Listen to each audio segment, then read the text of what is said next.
Masantésexuelle.com, c'est si bon d'agir. Que pourrions-nous donner comme conseil aux jeunes filles qui vont avoir leur premier rapport sexuel?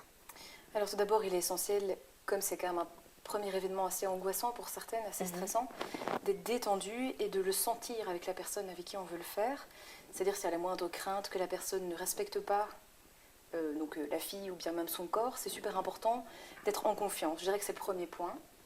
Ensuite, pouvoir avoir eu des préliminaires au préalable, que ce soit dans les fois qui ont précédé, et surtout cette fois-là, pour avoir une excitation suffisante, pour avoir une lubrification qui est quand même importante également, simplement pour faciliter la pénétration, qui, on le sait, n'est pas toujours des plus agréables la première fois. D'accord.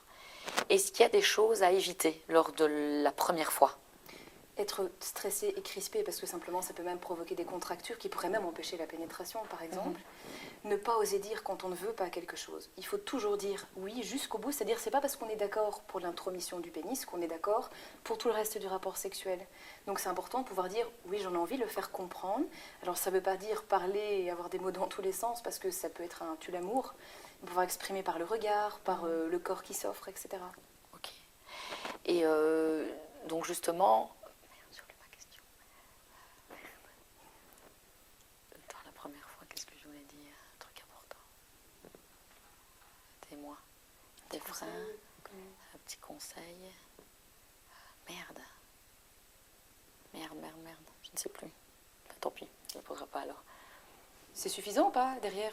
Non, je vais encore en dire une, mais je voulais dire une précise quand elle sur réagir sur ce qu'elle disait, mais j'ai oublié. Par rapport de se crisper, de bien mouiller, de...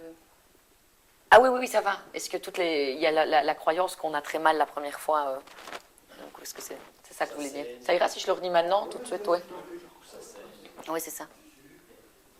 Donc, lors des consultations, on peut entendre des jeunes filles qui ont effectivement des croyances par rapport à la première fois. Et les deux grandes croyances, c'est que ça va faire mal et que ça va saigner beaucoup ou que ça va saigner. Donc, est-ce que vous pouvez nous en dire quelques mots? Alors les croyances ne viennent pas de nulle part, dans le sens où effectivement certaines filles vont perdre un petit peu de sang, d'autres un peu plus, certaines vont avoir mal, d'autres un petit peu plus, d'autres un peu moins. C'est vraiment variable selon chaque femme. Il y a aussi d'autres croyances qui sont un petit peu plus ancrées, mais qui contiennent quand même une part de vérité, dans le sens où il est vrai qu'on peut par exemple perdre son hymen bien avant la première pénétration, ça peut arriver. Autant qu'il peut être tout à fait conservé et poser à ce moment-là plus de douleur, mais tout est relatif selon chaque femme. Donc, le principal, c'est de se sentir prête, en fait. Exactement, et détendu, parce que ça offre la meilleure chance d'avoir un rapport sexuel moins douloureux, voire même agréable pour certaines. Ok. Merci.